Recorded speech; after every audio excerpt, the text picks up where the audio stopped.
그동안 박근혜 전 대통령의 재판은 뇌물죄 관련된 재판이었는데 오늘부터 블랙리스트 재판이 시작됐다고 합니다. 네, 현장 취재기자 연결해 자세한 소식 알아보겠습니다. 이윤상 기자. 네, 서울중앙지법입니다. 네, 박 전 대통령의 문학의 블랙리스트와 관련된 첫 재판이 오늘 시작됐죠. 네, 오늘부터 이른바 문학의 블랙리스트와 관련한 법정 공방이 시작됐습니다. 정부의 비판적인 예술인들의 목록을 작성해 정부 지원 대상에서 배제하는 과정에 박근혜 전 대통령이 관여했는지가 쟁점인데요.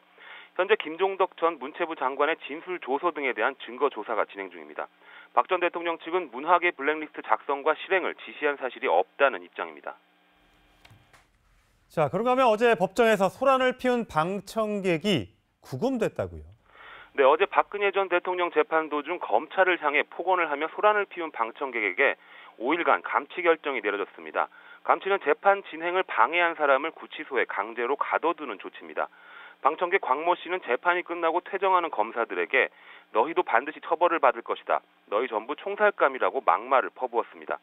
법원은 국민적 관심이 많은 사건이어서 법정 질서를 지켜달라고 각별히 당부했는데도 검사에게 폭언을 하며 재판의 위신을 떨어뜨렸다고 감치 결정 이유를 밝혔습니다.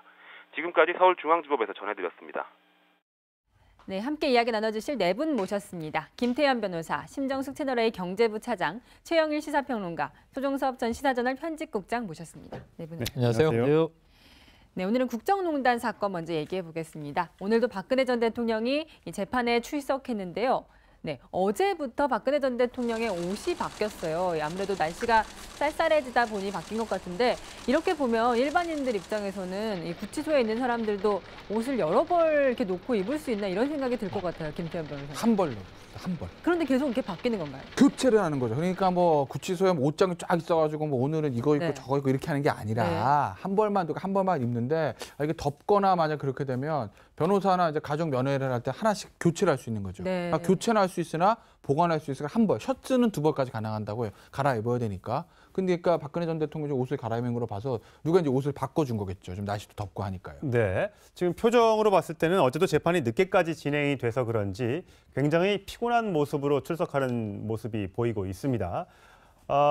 물론 지난주, 이번 주에는 재판이 월, 화, 수 없었고요. 목요일, 금요일 이틀 동안 진행되는데 표정에서 고단함이 묻어나고 옷도 지금 새 옷을 입긴 입었습니다만 전체적으로 좀 살이 빠졌는지 이 팔 이런 데가 굉장히 좀 헐렁해 좀 보이네요. 네네. 어쨌든 뭐 이 최순실 씨는 확연하게 처음에 구속되던 초기와 지금은 살이 많이 빠진 모습이죠. 네. 오래됐죠, 거기는. 네네. 네. 그런데 이제 이 박 전 대통령 역시 조금 이제 교도소, 구치소 생활이 이제 고단해 보이기는 합니다. 그리고 뭐 재판이 워낙 강행군이기 때문에 네. 물론 광복절 전후에서 이 앵커 말씀처럼 사흘 재판을 쉬는 바람에 조금 추스리지 않았을까 예. 하는 생각을 했지만 8월 15일이 유경수 여사 기일이에요. 그렇죠. 그러다 보니까 또 이제 아무리 재판이 없다 하더라도 마음 편한 구치소 생활은 아니었을 것이고요. 네. 심신이 다 이제 좀 피폐해지는 과정 아닌가 하는 생각이 드네요. 네, 이 전직 대통령에 대한 재판이 매일 있다 보니 이 법원에서 정말 다양한 일이 일어나는데요. 어제 박근혜 전 대통령의 재판 중에 정말 특이한 일이 있었습니다. 네, 검사를 향해서 총살하겠다. 심정수 차장. 어제 네. 재판 중에 이런 얘기를 누가 했나요? 재판 중은 아니고요. 네. 그 변론이 다 끝난 다음에 한 저녁 7시쯤에 네. 검사들하고 그 관계자들이 그 증언, 그러니까 그 피고인들 박근혜 그 최순실 두 피고인이 최정원을 하는 그 순간에 네. 갑자기 그 54살 A 씨라는 남성이 일어나가지고 검사들 향해서 너희들 다 총살감이다. 네. 굉장히 그냥 뭐 제 이 발언만 보더라도 위협적인 발언인데요. 그 법정 안에서 그 얘기를 했습니다. 그런데 보통은 이제 통상의 재판 같은 경우에는 판사들이 변론이 끝나면 먼저 나가잖아요. 예. 근데 이 박근혜 전 대통령 재판 같은 경우에는 워낙 그 방청객들 소란이 자주 있다 보니까 네. 법정 질서를 유지하는 차원에서 판사들이 끝까지 남아 있는다고 합니다. 네. 그래서 그 장면을 마침 보고 있던 김세현 부장판사가 지켜보고 지금 뭐라고 하셨냐 하면서 그 방청객을 불러 세웠고요. 그 자리에서 한 20분쯤 후에 감치 재판을 다시 열었습니다. 네. 감치 재판을 해서 정식으로 그분에 대해서 그 5일 닷새 동안 그 법정 소란을 한 혐의로 5일 동안 감치한다. 이렇게 결정이 내려졌습니다. 재판을 따로 안 하고 김태현 변호사 예. 바로 문제가 생겼을 때는 재판을 바로 열어서 감치 명령을 내릴 수가 있는 건가요? 그거 왜냐면요. 법정에서 있던 모든 이제 질서 유지의 권한을 재판장이 가지고 있거든요. 예. 네. 그러니까 이걸 만약에 뭐 감치 처분이라서 뭐 다시 뭐 수사를 하거나 이러간다면 그걸 언제 하겠어요? 그때 즉석에서 하는 게 맞겠죠. 상식적으로도. 그렇기 때문에 법정에서 가지고 있는 재판장의 질서 유지권의 일환으로 이제 감치 명령을 내릴 권한을 그 재판장에게 주는 것이기 때문에 네. 지난번에 한번 과태료 뭐 예. 하는 분도 하나 있었잖아요. 그 과태료도 마찬가지고 100만 원 이하의 과태료 20일 이내 감치입니다. 그 중에서 선택해서 재판장이 명령을 할 수 있는 거죠. 바로 그 자리에서요. 예. 그렇기 때문에 이제 감치 명령을 지금 받게 된 겁니다. 네. 그러니까 변명은 이런 거예요. 그러니까 이제 재판이 막 끝나서 네. 재판이 끝난 줄 알고 소리를 쳤는데 아. 재판장이 퇴정을 하지 않고 그 자리에 있었다. 네. 그러니까 본인은 좀 다소 억울하다. 이제 이런 변명일 수는 있으나 네. 이게 수사가 뭐가 필요합니까? 재판장이 결정하는 건데 바로 현장에서 보고 들었잖아요. 네. 그러니까 이것은 현행범의 개념이기 때문에 뭐 별도의 이제 절차 없이 바로 이제 감치를 명령하는 네. 이제 재판을 거기서 열게 된 건데 지금 이번에 감치는 처음 등장을 했죠. 법정 소란은 계속 이어지고 있습니다. 그러니까 그럼요. 조금 더 자세하게 말씀드리면 제가 얘기한 거 오해가 있을까 봐 자세하게 말씀드리면 그 재판장이 감치 명령을 내리긴 내리는데 네. 별도의 재판을 하긴 합니다. 그러니까 아까 제가 말씀드린 거는 자 그러면은 뭐 한 일주일 있다 합시다 그래가지고 검사가 다시 기소하고 뭐 이런다는 게 아니라 네. 그 재판장이 하되 별도의 자 그러면 이제 이 재판은 오늘 원래 하던 형사 재판 끝났고 네. 그럼 지금부터 감치 재판 한번 해볼까?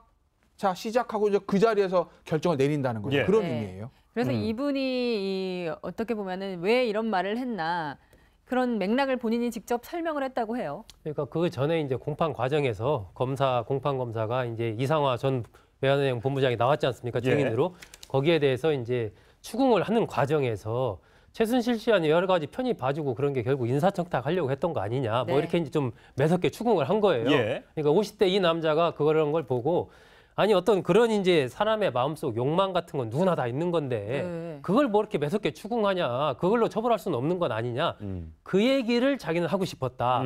그래서 이제 그 어떤 추궁하는 장면을 보면서 좀 감정이 격앙돼서 검사들 향해서 이제 너희들 다 총살감이야. 뭐 이제 이렇게 한 건데 재판부 입장에서 보기에는 그동안에 뭐 퇴정 명령도 하고 과태료 처분도 몇 번 하면서도 어쨌든 이제 중요한 재판이다 보니까 재판의 질서 유지를 위해서 굉장히 신경을 많이 쓰고 경고를 많이 보냈는데도 이렇게 또 거의 뭐 험한 막말을 하니까 아 네. 이것은 그냥 둬서는 안 되겠다 해가지고 이른바 이제 감치 조치를 처음으로 하게 된 거고 20일까지 할 수가 있습니다 최장. 네. 네. 근데 봤을 때 이제 이 사람의 여러 가지 정도 말의 정도나 뭐 상황 같은 걸 봤을 때 한 5일 정도가 네. 적당하다라고 해서 5일 감치 명령을 딱 내리니까 이 사람이 그때서야 좀 이제 당황한 거예요. 그래서 네. 아 재판장님 좀 말 좀 드리고 싶은데 그러니까 재판장이 다 끝났습니다. 할 얘기 있으면 법원에 서류로 내세요. 이렇게 네. 딱 정리가 깔끔하게 그냥 해버린 거죠. 그러니까 이 사람의 말의 논리는 맞죠. 뭐냐면 사람 마음속에 욕망도 있고 악심도 얘기했어요. 악심이 있을 수 있는데 누구를 해코지하고 싶다. 실행하면 범죄가 되는데 마음을 품었다고 범죄는 아니잖아요. 그러니까 왜 이상화 본부장에게 자 당신 이런 일을 한 것이 인사 승진을 바라고 한 것 아니냐라는 취지의 질문은 마음속에 있는 걸 끄집어내서 처벌하겠다는 거니 예. 네. 검찰이 이게 인간의 도리를 넘어서는 것 아니냐는 추궁이에요. 그런데 문제는 뭐냐면 우리가 다 알지만 이상화 본부장은 그 이후에 혜택을 입습니다. 본부장으로서 인사 임원이 혜택을 되죠? 입어요. 예. 그렇기 때문에 그 사실을 놓고 질문을 한 건데 그 대목만 이제 이분은 끊어서 본 거고요. 속으로 검찰이 총살감이야. 그럼 죄가 안 되죠. 네. 입 밖으로 소리쳤으니까 이건 이제 협박에 해당하는 이 벌이 된다는 걸 본인도 좀 반면교사로 5일 동안 감치돼 있는 동안 좀 숙고를 하셨으면 좋겠어요. 자, 김태현 변호사. 감치는 과태료 처분과 마찬가지로 전과 이런 게 남습니까? 안 남습니까? 과태료랑 감치는 안 남아요. 그럼 이제 그 뭐 형벌에 쫙 전과 남은 형벌 벌금부터 밑에 구류까지 이렇게 있거든요. 예. 제가 알기로 감치나 과태료 처분은 전과에 남지는 않아요. 그냥 단순히 그냥 그렇죠. 며칠 살고 나오는 예. 것뿐이다. 예. 그러면 예. 이 사람을 나중에 이번에는 법정 소란으로 감치를 했는데 네. 어쨌든 총살이라는 굉장히 심한 말을 한 거잖아요. 네. 이게 뭐 협박이나 이런 다른 혐의로 다시 형사처벌을 할 수는 있나요?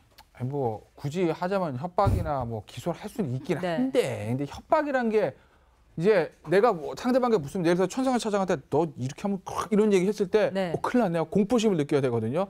아니 이 사람이 검찰 당신은 총살감이야 그러다가 거기 검사들 큰일 났네. 우리 네. 이제 총살 당한 거 아니야. 이렇게 공포심을 느꼈을까요? 전혀 그럴 가능성이 객관적으로 없잖아요. 그 주관적으로 검사들의 마음까지 모르겠으나 객관적으로 그 가능성이 전혀 없잖아요. 그러니까 이건 뭐 협박으로 기소할 수 있는 사안은 아니고요. 네, 지금 뭐 그 재판정 안에는 체증을 위해서 네. 비디오 카메라까지 설치를 했다고 하니까 막 엄청나게 지금 쳐다보고 있으니까 굳이 속마음, 뭐 박근혜 전 대통령을 지지하는 사람들의 속마음, 뭐 억울할 수 있겠습니다만 그건 속마음을 갖고 계시면 되는데 이게 바깥으로 표출됐을 경우, 특히 이제 재판 도중에 됐을 경우에는 과태료나 감치 처분을 받을 수 있다는 점 명심하시고 네. 좀 주의를 해주셨으면 좋겠습니다.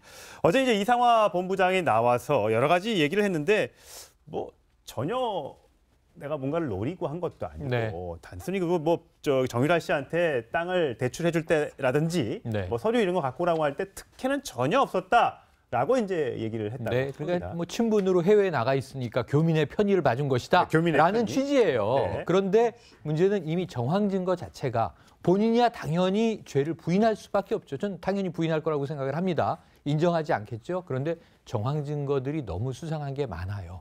우선 대표적으로는 안종범 전 수석의 수첩이 참 많은 걸 이야기하고 있는데 예. 그중에 가장 나중에 추가된 게 그 이상화 당시 프랑크푸르트 본부장의 네. 이 전화번호까지 기록이 돼 있는 거 아닙니까? 예. 이름까지. 예. 이것을 이 박 전 대통령이 안수석한테 주면서 자 도움을 줘라라고 했다는 거잖아요. 네. 이 정황이 사실이라면 어느 교민을 대통령이 청와대에서 연락을 해서 그것도 이 경제수석이 직접 연락을 취해가지고 이런 뭐 돈을 대출해 주라든가 말라든가. 근데 그 전화를 했던 며칠 후에 삼성으로부터 10여여 원이 꽂히거든요. 네. 입금이 되거든요. 그럼 이것은 뭔가 좀 이 불법적인 상황에 대해서 청와대가 뒤를 봐준 것이 명확한 것 아니냐라는 느낌적 느낌은 확실하게 드는 대목 아니겠습니까? 그 네. 외에도 여러 가지가 있는데요. 정유라 씨 대출 얘기 처음에 이 언론 카메라 잡혔을 때 하잖아요. 아버지의 강원도 땅을 이 담보로 해서 대출을 받은 것이다. 근데 이게 초저리 대출이에요. 네. 일반 교민이 받을 수 없는 대출입니다. 0%대 예, 이율이에요? 맞습니다. 그러니까 1%가 안 되는 거죠. 예, 0.98%. 의미 없는 이 이자죠, 사실은. 그럼 이런 거의 뭐 한국에 있는 땅을 담보로 초저리 대출을 어느 교민이 받냐 이거죠. 네. 그래서 이 최순실 씨와 이상화 본부장이 얼마나 가까운 사이였는지 예전에 청문회에서 노승일 전 부장이 증언한 적이 있는데요. 당시 얘기 들어보시겠습니다. 제가 오늘 그 KEB 한화 독일 지점장을 했던 이상화 지점장을 특검에 수사 의뢰를 했습니다. 네네. 이 이상화 지점장 아시죠? 예, 압니다. 주로 어떤 일로 연락을 했습니까? 주로 은행 업무 볼 때 연락을 하고요. 그 다음에 부동산 물건지도 그분에게 몇 건 추천받았습니다. 근데 이분은 그러니까 최순실 씨와 직접 그 서로 연락을 하던 사이였나요? 예, 직통으로 연락이 됐습니다. 네, 아직까지 뭐 재판이 진행 중이기 때문에 어떤 게 확실하다 이렇게 말씀은 드릴 수 없겠습니다만 아까 최영일 평론가 얘기했던 것처럼 미심적인 부분이 많다는 점에서 앞으로 재판 결과가 주목이 됩니다. 자, 그런가 하면 어제 이 말 지원, 그 정유라 씨에 대한 말 지원 관련해서 뭐 승마공주 이런 말이 이제 한동안 유행을 했었는데 박근혜 전 대통령으로부터 나쁜 사람으로 지목이 돼서 사실상 이제 옷을 벗었던 공무원이 이제 재판에 출석을 했습니다. 자, 나쁜 사람이 워낙 많이 등장을 해서 여러분들 좀 헷갈리실까 봐 그런데 이번에 등장하는 사람은 노태강 지금 현재 2차관이 아니라 진재수 과장이라는 사람입니다. 이 사람에 대해서 유진용 전 문체부 장관이 이렇게 얘기한 적이 있습니다. 들어보시겠습니다. 저희가 알게 된 게 승마협회의 그 정모 선수가 있고 정모 선수는 정윤회라는 사람의 딸이고 정윤회 씨는 최순실이라는 사람의 남편이더라. 최순실이라는 사람은 아주 오래전서부터 대통령과 굉장히 잘 아는 사이더라.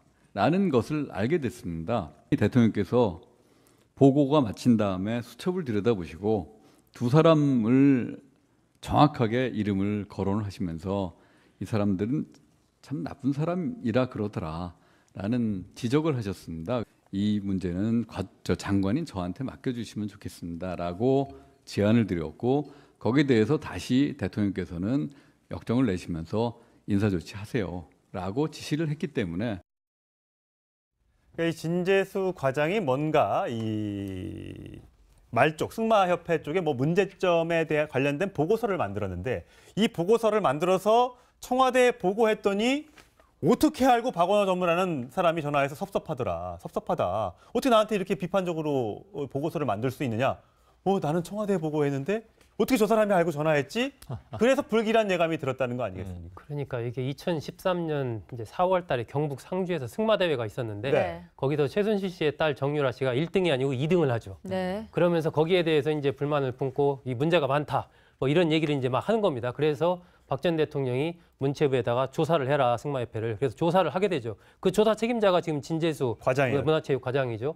조사에서 이제 2013년 7월 달에 청와대 교육문화수석실에 보고서를 올립니다. 네. 네. 그 보고서 내용 중에 이 박원호 전 승마협회 전무에 대한 부분이 있는 거죠. 박원호 전 전무가 뭐 전과도 있고 여러 가지 좀 이런저런 문제가 많다. 최순실 씨의 측근이었죠. 예, 최순실 씨의 측근이었죠. 이러저런 뭐 문제가 많다. 좀 하여튼 양쪽 다 문제가 많다. 이런 내용의 보고서를 올렸는데 그날 오후에 진재수 과장이 박원호 전 전무의 전화를 받는 겁니다. 예. 네. 아니 당신이 나한테 그렇게 안 좋은 보고서를 어떻게 청와대에 올릴 수 있냐. 그럴 수 있냐 당신 말이야. 막 이제 막 항의를 한 거죠. 예. 그러니까 이 진재수 과장은 아니 내가 오전에 청와대에 올린 보고서를 벌써 박원호 전무가 그러면 그걸 보고서 지금 항의 전화를 하는 거니까 이거 뭔가 심상치 않다. 이런 생각을 이걸 갖게 됐던 거고 예. 한 2주가 지나니까 청와대 민정수석실에서 이 문체부에 대한 감사를 한다. 뭐 이런 얘기가 들려오는 거예요. 그래서 이것이 이게 좀 뭔가 나에 대해서 이제 앞으로 불길한 그런 것이 펼쳐지겠구나 예감을 했고 아니나 다를까 조금 있으니까 이제 한국예술종합학교 총무과장으로 네. 이제 발령이 나는 거예요. 예. 그래서 진 과장은 어쨌든 나를 자르지 않고 그래도 거기까지 보내준 거에 대해서 감사한다. 뭐 이렇게 생각을 하고 근무를 열심히 하고 있었는데 조금 지나다가 이제 노태강 국장이 이른바 찍혀서 나가는 걸 보면서 네. 이러다가 나도 좀 쫓겨나겠구나 싶어서 스스로 명예퇴직을 했다라는 게 이제 진재수 전 과장의 예. 증언이죠. 네, 어떻게 보면 이 국정농단의 핵심을 그 당시에 짚은 건데 네. 그런데 이분의 입장에서는 대통령에 대한 충정으로 이런 보고를 올렸다 이런 진술을 했다고. 제가 이게 참 놀라운 대목이에요. 네. 과거에도 뭔가 이상하다. 승마에 왜 이렇게 이제 VIP에 관심이 많은가 이런 생각을 우리가 몇 년째 해왔고 네. 국정농단 사달을 받습니다만 자, 최근에 저희 아이 동심이 멍들었는데요. 프로야구가 이 심판에게 뇌물을 주고 조작 경기를 했대. 네. 또 프로축구가 선수들이 뭐 스포츠 토토에서 돈 벌려고 조작 경기를 했대. 대통령이 뭐라 하나요? 나쁜 사람이라 하더라 이럽니까? 예. 처음 듣는 얘기거든요. 예. 네. 그러니까 물론 승마 육성 중요하죠. 모든 스포츠 육성 중요합니다. 네. 특히 이제 비인기 종목의 육성은 더 중요한데 봅슬레이에 대해서 대통령이 이렇게 관심 가졌던 적이 있나요? 예. 그래서 처음 듣는 얘기예요. 그런데 상주에서 열렸던 승마 대회에서 누구의 딸이 1등이 아니라 2등을 하니까 조작 경기 아니야? 심판이 잘못된 것 같아. 감사해봐. 감사의 결과는 파벌 싸움이 승마계에 있는 것 같은데 네. 최순실 씨 측도 좀 문제는 있어 보입니다. 이거 아닙니까? 네. 근데 여기에 나쁜 사람이라고 하더라. 그럼 누가 하더라 했겠어요? 박원호 아니면은 최순실일 거 아니에요. 느낌이 딱. 근데 이 사람들을 좌천시키더니 나중에 이 사람들 아직도 있어요? 여기 옷을 벗게 되는 일이에요. 그러니까 이게 우리가 공직사회에서 참 21세기에 보기 드문 일이 벌어졌다고 생각할 수밖에 없다. 너무너무 미스테리한 일이죠. 다시 예. 말해도. 최순실 씨가 어제 진재수 과장한테 직접 물었다는 거 아닙니까? 뭔 근거를 근거로 우리 딸이 뭐 공주 승마 공주라고 불리느냐 말도 안 된다. 직접 신문도 하고요. 그 이제 이경재 변호사 최순실 측의 변호인 이경재 변호사가 이 진 전 과장의 말을 반박하는 과정에서 아니 통화했다면서요. 통화했는데 그 번호 기억하세요? 아니 번호 기억 못 하겠죠. 네, 못하죠. 근데 국내에서 전화했습니까? 국외에서 전화했습니까? 해외에서 전화했습니까? 라고 이제 이경재 변호사가 물었더니 답을 이제 잘 못했나 보죠? 기억이 잘 안 납니다. 그랬더니 당시 박 전무는 독일에 있었는데 당신 거짓말해서 뭔 말로 통화를 했다고 얘기를 하느냐? 그랬더니 검찰 쪽에서 그럴까요? 하더니 국내에 있었다는 통화 기록을 또 맞아요. 딱 네. 보여줬다면서. 이게 이제 변호사들이 이제 증인의 어떤 진술의 신비성 탄핵한다 그러거든요. 당신의 말은 믿을 게 없어라고 할 때 이제 많이 쓰는 방법들 중에 하나예요. 당시의 상황과 반대되는 걸 딱 들으면서 당신 그때 말이야 뭐 서울에 있었다고 하는데 그래서 얘기했는데 당신 출입국 이 기록 보니까 부산에 있었대. 그러니까 당신 말 전부 다 거짓말이야. 이런 식으로 얘기를 많이들 하거든요. 예. 근데 이제 저게 이경재에서 뭘 실수한 거냐면 만약에 저기서 진재수 장관이 그때 국내 전화였는데요? 분명히 02였어요. 이렇게 해서 뭔 소리야. 독일에 있었어. 당신 거짓말 이렇게 해야 되는 건데 예. 기억이 안 난다면서요. 예. 기억이 안 나는 게 맞겠지. 그때 이 국제전 국내전 누가 다 기억합니까? 네. 기억이 안 나는 게 맞는데 근데 거기다가 갑자기 무슨 해외에 있었으니까 증언은 허위다. 이게 이제 본인이 생각했던 어떤 방식인 것 같은데 그 본인이 예상했던 거랑 진실서가 다르게 얘기한 거 아니에요. 그럼 그 트릭을 안 써야 되는 거거든요. 예. 근데 괜히 썼다가 이제 오히려 검찰의 역공에 말려들고 만 거죠. 그러니까 아니, 안 하는 건 못한 역공에 말려든 게 거예요. 아니고 거짓 변론을 한 거예요. 네. 명확하게. 왜냐하면 국제 전화였습니까? 국내 전화였습니까? 기억은 안 나는데 특별히 국제 전화는 우리가 공공이 막 숫자가 많이 붙잖아요. 그 국제 전화였다는 아니었던 것 같다. 그렇다면 당신 말은 허위 지금 진술이다. 왜냐하면 그때 박원호 전무는 독일에 있었기 때문에 국제 전화였어야 맞다. 그러니까 허위다라고 탄핵을 했어요. 예. 근데 이 탄핵이 허위가 돼버린 게 특검이 찾아보고 아닌데요. 7월에 전화를 했는데 그 시기 3개월은 박원호 전무는 국내에 들어와 있을 때입니다. 따라서 만약에 진 과장에게 전화를 했다면 국내 전화여야 맞습니다. 그러니까 이게 거짓 변론을, 그러니까 거짓말로 트릭을 써서 유도신문은 우리가 많이 보지만 이런 경우는 드문데 네. 저는 이경재 변호사 그 다음 말이 좀 안타깝습니다. 변호사의 변론 방법은 다양하다. 이렇게 얘기를 했다는 거예요. 그럼 거짓말도 포함되나요? 김태현 변호사님 그런 변론 하십니까? 그렇게도 해요. 이렇게 넘겨짚어서 뭔가의 허점을 끌어내거나 실수를 유발할 수 있는 그것도 변론 기법 중에 하나입니까? 아니 뭐 그렇기는 하죠. 아, 그러니까 그래요? 별로 근데 거짓말을 한다는 게 아니라 이게 이제 글쎄 그 뭐라고 그래야 되나요? 그러니까 뭔가 이제 그 함정이라고 좀 그렇고 뭔가 이제 그 우리 입장과 반대되는 증인이 나왔을 때 그 사람의 말의 신빙성을 깎아내리기 위해 가지고 여러 가지 어떤 테크닉들이 있긴 있는데 그렇다고 해서 이렇게 거짓말로 해가지고 딱 걸렸네. 네. 사실 내가 거짓말이었어. 당신도 거짓말이지. 뭐 이렇게까지 하는 경우 저는 이렇게 보진 못했어요. 근데 이제 이경재 변호사 같은 경우는 본인이 이제 판단을 제가 봤을 때는 거짓말의 변론의 기술입니다는 그냥 그때 지어낸 말인 것 같고 네. 임기응변인 것 같고 본인이 원래 생각했던 것들이 있고 본인이 준비한 게 있는데 본인이 사실관계 잘못 파악한 거잖아요. 네. 본인이 잘못 파악한 네, 거겠죠. 그러면 거기서 그냥 끊어줘. 이건 내가 잘못 파악했다고 네. 끊어주고 예. 예를 들면 이 신문 내용을 조서에서 빼주십시오. 이렇게 하고 정리를 하면 되는데 그걸 안 하고 거짓말도 이게 변론입니다. 뭐 이런 식으로 얘기를 하게 되면 오히려 네. 그게 이제 본인이 변호하고 있는 최순실 씨한테 더 화살이 가는 거죠. 가뜩이나 지금 뭐 거짓말한다 안다는 얘기들이 있으니까요. 그러니까 그럴 때는 그냥 조서에서 빼주십시오. 제가 잘못 알았습니다라고 그냥 끊고 나가면 되는 건데요. 그 가장 중요한 인물인 박원호 전무가 사실은 저 자리에 나오면 되는 거예요. 네. 나와서 직접 얘기를 하면 되는데 왜 못 나오냐면 최순실 씨 쪽이나 박근혜 전 대통령 쪽에서 다 나오라고 하는데 지금 후두한 말기랍니다. 네. 그래서 2주 전에 그 박원호 전무가 음성 사용 그만해라 중단이라는 결정을 받았기 때문에 네. 검찰에서 그분이 그런 결정을 그러니까 의학적으로 판단이 내려졌기 때문에 더 이상 말을 할 수 없다. 그래서 법정에 나오는 것을 좀 반대하고 있다고 합니다. 그래서 네. 어쨌든 박원호 전무가 검찰에서 했던 진술들이 지금 재판에서는 그대로 인용될 수밖에 없는 그런 상황입니다. 예. 네, 지난번에 그 이재용 이 삼성부회장 재판에서도 이 박원호 전무가 굉장히 중요한 이 부분이었는데 이렇게 아파서 못 나오게 되면은 뭐 서면이라든지 이런 걸로 대체할 방법은 없나요? 증인 진술서란 게 있어요. 그러니까 완전히 진술하지 않으면 현행 형사소송법 보면 그 이제 박원호 전무의 진술 자체가 그걸 이제 검찰 조서를 부인하는 거잖아요. 네. 나 그걸 못 쓰겠다고. 예. 근데 그 이제 증거를 쓰려면은 나와가지고 박원호 전무가 최소 그 검찰 조서 내가 진술한 거 맞다라고 얘기하고 네. 그 동일한 내용을 좀 진술을 해줘야 되는데 지금 그게 안 되는 상황이잖아요. 그 이런 경우 대비해서 뭐 서면 증언이라든지 증인 진술서 같은 거 있어요. 양식들이 있습니다. 그걸 가지고 아마 그런 걸로 법정 진술을 대체하는 그런 방법들을 아마 재판부가 채택을 할 가능성이 높죠. 예. 국정농단 재판이 오래되고 또 관련된 증인들이 많이들 지금 와병 중에 몸이 아픈 것 같습니다. 뭐 마음고생을 많이 해서 더 병이 악화됐을지도 모르겠는데 국정농단이 길어지면 길어질수록 자꾸만 이런 일이 생기지 않을까 좀 걱정은 좀 됩니다. 결정이 내려졌습니다. 재판을 따로 안 하고 김태현 변호사 예. 바로 문제가 생겼을 때는 재판을 바로 열어서 감치 명령을 내릴 수가 있는 건가요? 그거 왜냐면요. 법정에서 있던 모든 이제 질서 유지의 권한을 재판장이 가지고 있거든요. 예. 네. 그러니까 이걸 만약에 뭐 감치 처분이라서 뭐 다시 뭐 수사를 하거나 이러고 한다면 그걸 언제 하겠어요? 그때 즉석에서 하는 게 맞겠죠. 상식적으로도. 그렇기 때문에 법정에서 가지고 있는 재판장의 질서 유지권의 일환으로 이제 감치 명령을 내릴 권한을 그 재판장에게 주는 것이기 때문에 네. 지난번에 한번 과태료 뭐 예. 하는 분도 하나 있었잖아요. 그 과태료도 마찬가지고 100만 원 이하의 과태료 20일 이내 감치입니다. 그 중에서 선택해서 재판장이 명령을 할 수 있는 거죠. 바로 그 자리에서요. 예. 그렇기 때문에 이제 감치 명령을 지금 받게 된 겁니다. 네. 그러니까 변명은 이런 거예요. 그러니까 이제 재판이 막 끝나서 네. 재판이 끝난 줄 알고 소리를 쳤는데 재판장이 퇴정을 하지 않고 그 자리에 있었다. 네. 그러니까 본인은 좀 다소 억울하다. 이제 이런 변명일 수는 있으나 네. 이게 수사가 뭐가 필요합니까? 재판장이 결정하는 건데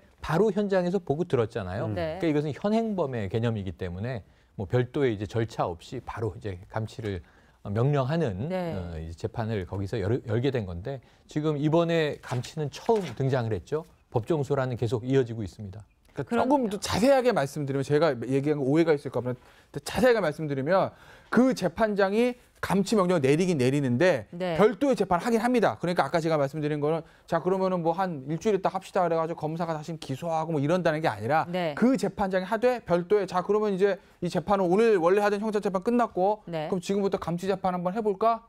자 시작하고 이제 그 자리에서 결정을 내린다는 거죠. 예. 그런 네. 의미예요. 그래서 이분이 어떻게 보면은 왜 이런 말을 했나 그런 맥락을 본인이 직접 설명을 했다고 해요. 그러니까 그 전에 이제 공판 과정에서 공판 검사가 이제 이상화 전 외환은행 본부장이 나왔지 않습니까? 증인으로. 거기에 대해서 이제 추궁을 하는 과정에서 최순실 씨한테 여러 가지 편히 봐주고 그런 게 결국 인사청탁 하려고 했던 거 아니냐. 네. 뭐 이렇게 이제 좀 매섭게 추궁을 한 거예요. 예. 그러니까 50대 이 남자가 그런 걸 보고 아니 어떤 그런 이제 사람의 마음속 욕망 같은 건 누구나 다 있는 건데 네. 그걸 뭐 이렇게 매섭게 추궁하냐. 그걸로 처벌할 수는 없는 건 아니냐. 그 얘기를 자기는 하고 싶었다.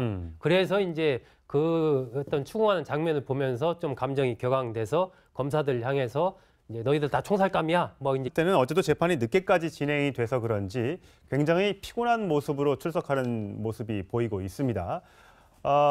물론 지난주 이번 주에는 재판이 월, 화, 수 없었고요. 목요일, 금요일 이틀 동안 진행되는데 표정에서 고단함이 묻어나고 옷도 지금 새 옷을 입긴 입었습니다만 전체적으로 좀 살이 빠졌는지 이 팔 이런 데가 굉장히 좀 헐렁해 좀 보이네요. 네네. 어쨌든 뭐 이 최순실 씨는 확연하게 처음에 구속되던 초기와 지금은 살이 많이 빠진 모습이죠. 네. 오래됐죠, 거기는. 네네. 예. 그런데 이제 이 박 전 대통령 역시 조금 이제 교도소, 구치소 생활이 이제 고단해 보이기는 합니다. 그리고 뭐 재판이 워낙 강행군이기 때문에 네. 물론 광복절 전후에서 이 앵커 말씀처럼 사흘 재판을 쉬는 바람에 조금 추스리지 않았을까 예. 하는 생각을 했지만 8월 15일이 유경수 여사 기일이에요. 네. 그러다 보니까 또 이제 아무리 재판이 없다 하더라도 마음 편한 구치소 생활은 아니었을 것이고요. 네. 심신이 다 이제 좀 피폐해지는 과정 아닌가 하는 생각이 드네요. 네, 이 전직 대통령에 대한 재판이 매일 있다 보니 이 법원에서 정말 다양한 일이 일어나는데요.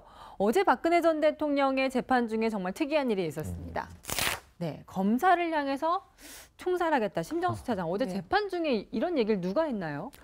재판 중은 아니고요. 네. 그 변론이 다 끝난 다음에 한 저녁 7시쯤에 네. 검사들하고 그 관계자들이 그 증언, 그러니까 그 피고인들 박근혜 그 최순실 두 피고인이 최정을 하는 그 순간에 네. 갑자기 그 54살 A 씨라는 남성이 일어나가지고 검사들 향해서 너희들 다 총살감이다. 네. 굉장히 그냥 뭐 제 이 발언만 보더라도 위협적인 발언인데요. 그 법정 안에서 그 얘기를 했습니다. 그런데 보통은 이제 통상의 재판 같은 경우에는 판사들이 변론이 끝나면 먼저 나가잖아요. 예. 근데 이 박근혜 전 대통령 재판 같은 경우에는 워낙 그 방청객들 소란이 자주 있다 보니까 네. 법정 질서를 유지하는 차원에서 판사들이 끝까지 남아있는다고 합니다. 네. 그래서 그 장면을 마침 보고 있던 김세현 부장판사가 지켜보고 지금 뭐라고 하셨냐 하면서 그 방청객을 불러 세웠고요.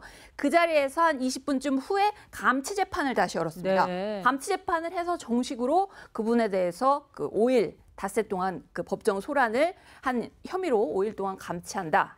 이렇게 한 건데 재판부 입장에서 보기에는 그동안에 뭐 퇴정 명령도 하고 과태료 처분도 몇 번 하면서도 어쨌든 이제 중요한 재판이다 보니까 재판의 질서 유지를 위해서 굉장히 신경을 많이 쓰고 경고를 많이 보냈는데도 이렇게 또 거의 뭐 험한 막말을 하니까 네. 이것은 그냥 둬서는 안 되겠다 해가지고 이른바 이제 감치 조치를 처음으로 하게 된 거고 20일까지 할 수가 있습니다. 최장. 네. 네. 근데 봤을 때 이제 이 사람의 여러 가지 정도, 말의 정도나 뭐 상황 같은 걸 봤을 때 한 5일 정도가 네. 적당하다라고 해서 5일 감치 명령을 딱 내리니까 이 사람이 그때서야 좀 이제 당황한 거예요. 그래서 네.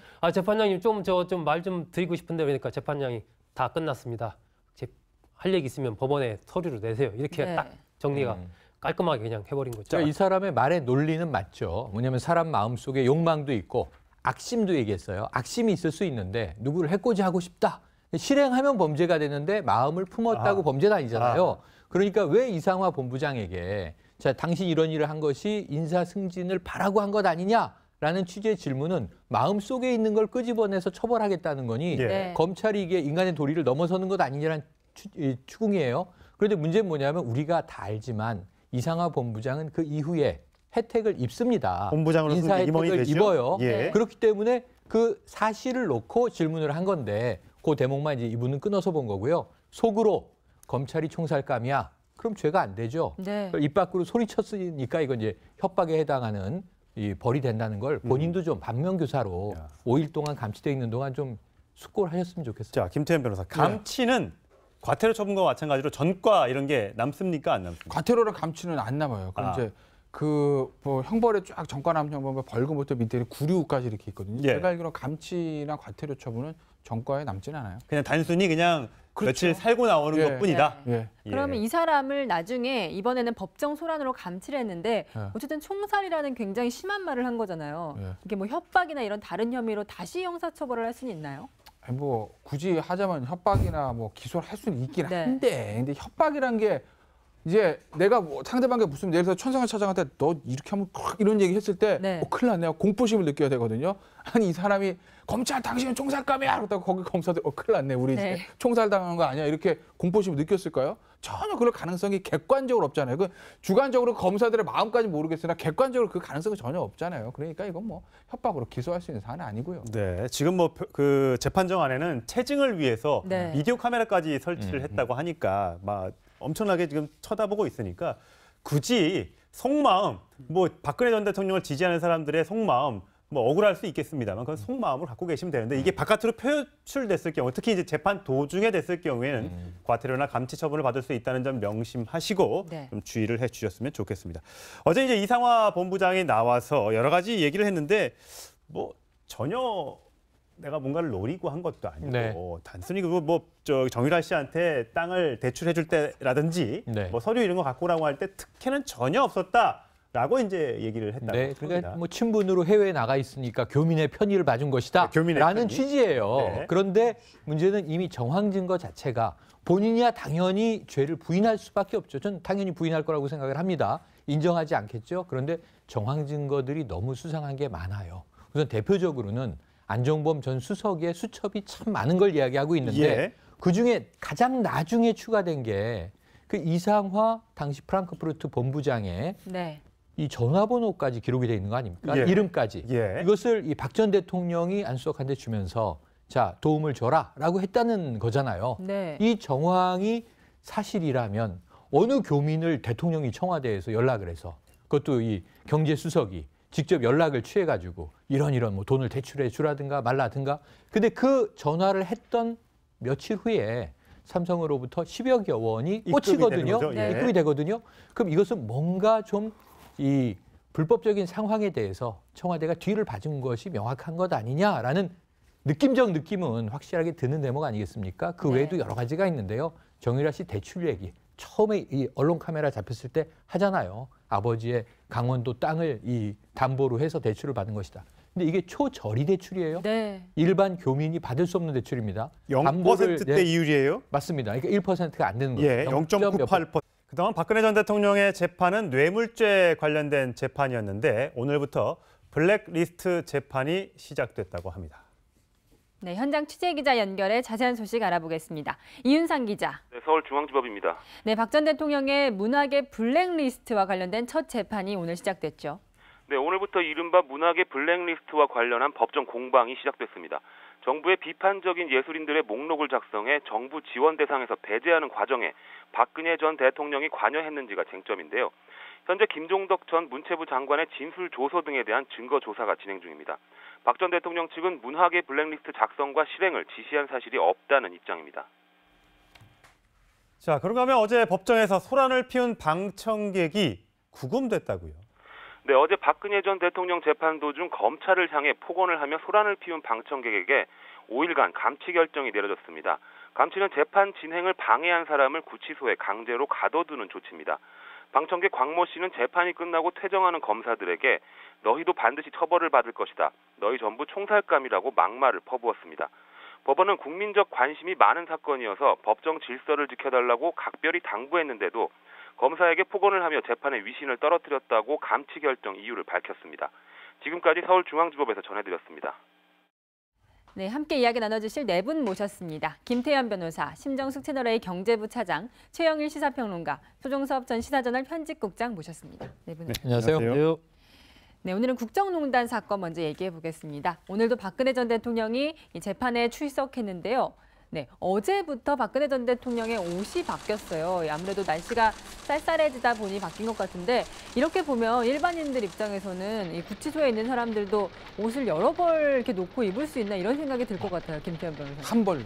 한 벌. 그런데 계속 이렇게 바뀌는 건가요? 교체를 하는 거죠. 그러니까 뭐 구치소에 뭐 옷장이 쫙 있어가지고 뭐 오늘은 이거 입고 네. 저거 입고 이렇게 하는 게 아니라 한 벌만 두고 한 벌만 입는데 이게 덥거나 만약 그렇게 되면 변호사나 이제 가족 면회를 할 때 하나씩 교체를 할 수 있는 거죠. 네. 그러니까 교체는 할 수 있으나 보관할 수 있으니까 한 벌, 셔츠는 두 벌까지 가능한다고요. 갈아입어야 되니까. 근데 그러니까 박근혜 전 대통령이 옷을 갈아입은 걸로 봐서 누가 이제 옷을 바꿔준 거겠죠. 좀 날씨도 덥고 하니까요. 네, 지금 표정으로 봤을